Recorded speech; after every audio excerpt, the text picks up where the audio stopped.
Most investors assume SPY is impossible to beat long term. And honestly, for pure growth, that's been true for a very long time.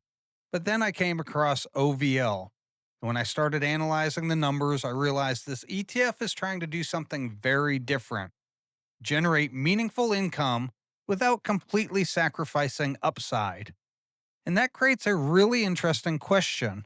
Could OVL actually outperform SPY for certain investors, even if SPY still wins on raw market growth?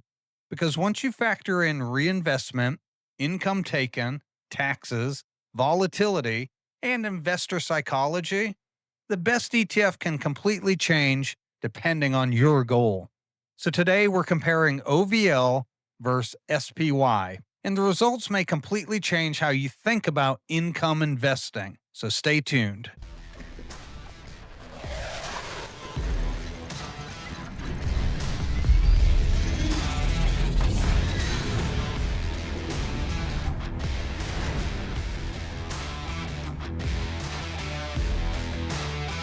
Welcome back to Simply Money. Today we're comparing two very different investing philosophies: pure market growth with SPY, the standard benchmark used to measure everything, versus income enhanced growth with OVL. Now, on the surface, this might seem simple. SPY is one of the most proven long term growth ETFs ever created. OVL, on the other hand, is designed to generate higher income, reduce concentration risk, and still preserve a meaningful amount of upside growth. And that last part matters because many income ETFs sacrifice too much appreciation chasing yield. We've all seen it, the NAV erosion. But OVL is trying to sit in the middle, not pure growth, not pure income, but a hybrid between the two. Today, we're going to look at yield, price appreciation, total return, reinvestment scenarios, and which type of investor each ETF may actually fit best. And honestly, the answer may depend less on math and more on investor psychology. Let's dive into the worksheets. All right, the first worksheet we're going to look at here is our Simply Money Portfolio Planner. And what we have here is we have OVL and we have SPY. I have OVL 100% in the conservative, and I have SPY 100% in the moderate. And then we're going to look at the aggressive model, which these aren't conservative, moderate, aggressive. It's just how I'm using the table for today. We have 50% in each. What would it look like if we did a hybrid? Now, we only have since July of 2021 for OVL. So I've set up SPY with the same data using that same time frame so we can compare this a little bit more apples to apples. Obviously, SPY has a much longer history and the data has been through a lot more market cycles. So I would trust that much more, in my opinion. Remember, this is not financial advice. This is for informational and educational purposes only. Please do your own due diligence and know all investing comes with risk. Let's start with OVL. We're going to come to the forecast tab.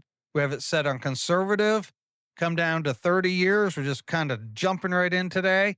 $1.4 million with OVL. And that is producing now after 30 years of $6,100. And that is, forgot to mention here, a $10,000 initial investment, nothing else. Buying it, letting it ride, taking all distributions and reinvesting for 30 years. What would it do based on past data? Again, past performance does not guarantee future performance. Please keep that in mind when you're doing your research. But as we can see, based on past data, if it continued to perform very similar to that, you'd be looking at $1.4 million with $6,100 a month of income. Now let's jump over here. If we went with SPY, well, that's interesting. What are your thoughts on that? SPY would be at about $688,000, and you'd be looking at about $600 a month of income because it's obviously not an income investing. This is purely growth of the fund. You're not getting much income to reinvest. You're getting a little bit, and obviously that grows a little bit each month, but not significantly. Where with OVL, even prior to this, the month before, you're reinvesting $5,800 and buying more shares. You're investing $5,900, buying more shares. investing $6,000, buying more shares. And as that share price has appreciated slightly, you're buying a tremendous amount of shares. Now, again, this isn't considering up and down markets. This is a linear projection where up market should get fewer shares, down market should buy more shares. Sometimes dollar cost averaging can work out better for high income because when the market really pulls it down, it gets a lot more shares. Whereas something like SPY, you don't have buying or selling of shares, or buying shares and reinvesting isn't really impacting. But how would OVL compare if it did have a long drawdown and then recovery? How much of that recovery is it missing, especially if it has a really rapid recovery? A lot of times covered calls miss some of that upside. How much of that we don't know in a long market scenario. Now we're going to look at our third. That is what happens if we do a 50-50. Well, with that, you're looking pretty nice here. Still looking at just under $1 million with about $2,600 a month of income. So, in those two scenarios of forecasting based on past data, OVL far outperforms SPY. Again, that is speculative. We don't know, but that's what the past data shows.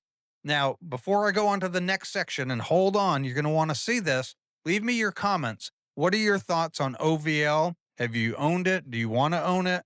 Give me some feedback. Let's have a little dialogue going on here as we continue to work and help one another grow our portfolios. Now I want to look at our SPY and OVL drip sheets. And I want to show you this. This is using exact data. This isn't forecasting what it would do. This is saying if in July 1st, 2021, we bought SPY and it was priced at that time at $430. It pays out quarterly. If we did a $500,000, and I am using a big number here, I want you to see the impact of this. It's a short time frame, and we'll go to the $10,000 maybe in a minute if time permits. But we do a $500,000. We got 1,220 shares of SPY. We're just going to look at the full drip. We're not doing all our other scenarios on today's video, but I want you to look at the full drip. Here's your distribution being paid out. Here's your share price. You can see that 2022, we had the market dropping, but then it recovered very nice here in the share price. We come down to the end here. Our share price is up 67% since July 2021. And that's almost 5 years of data. The share price is up 67%. Your total drip portfolio right here, column I, that's at $934,000. You'd be up $409. Now, this is past performance. This is actual data using the actual numbers on the dates of the distribution.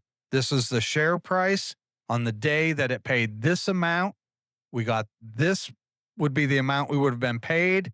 We bought more shares. It's counting. We were able to add 80 more shares.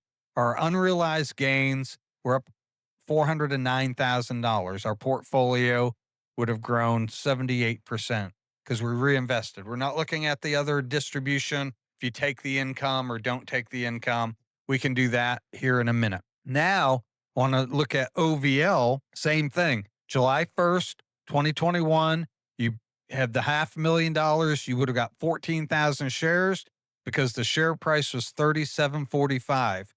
Want to look here at something very important. 2022, just like SPY, the share price dropped. We're down to just under $30. But look what happened. It got the upside. It had a nice recovery as we come down here. Now, is your upside as much? Remember, SPY was at 67%. OVL is only at 46%. Is it getting all of the upside in the share price? No. But what it is getting, look here, $132,000 in distributions that bought you 3,100 more shares. Look at this $132,000 versus SPY, where you got $40,000. So yes, you lost some of the upside in share price, but you got a ton in the yield that it's paying. Over here, you can see the yield has been very consistent in the 3.25, had a few little spikes here, but mostly it's been around 3 to 3.5%, and the average right here has been 3.53% in this time frame. Even when the market dropped, your share price was at $30. Your distribution did drop slightly to 27 cents, where it had been at 31, 31. We won't count this as an outlier here, but the distributions have been very consistent. You can see the average has been right at 37 cents. You're getting these huge quarterly payments. But look here, I want you to notice here, December.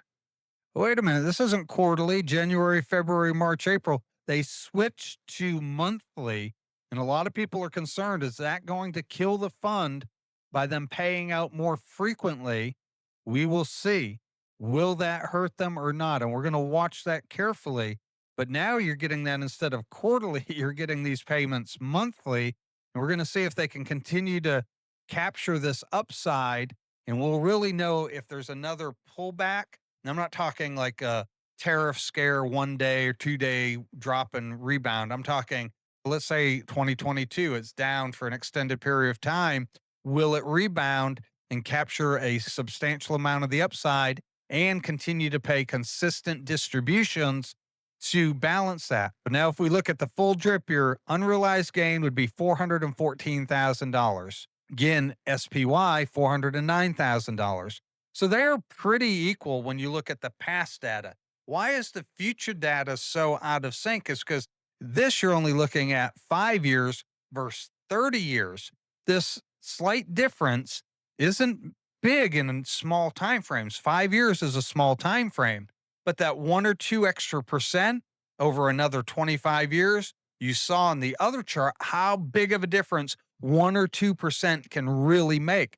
Now, I'm not saying that for you to go chase 1 or 2%, but to realize that it can make a difference, especially with yields and how that can be redistributed. One other thing we want to look at, the share price was down, and look how many extra shares you're able to buy, because you're getting this $4,000 payment, but instead of paying $37, you're paying $30 and you're getting more shares.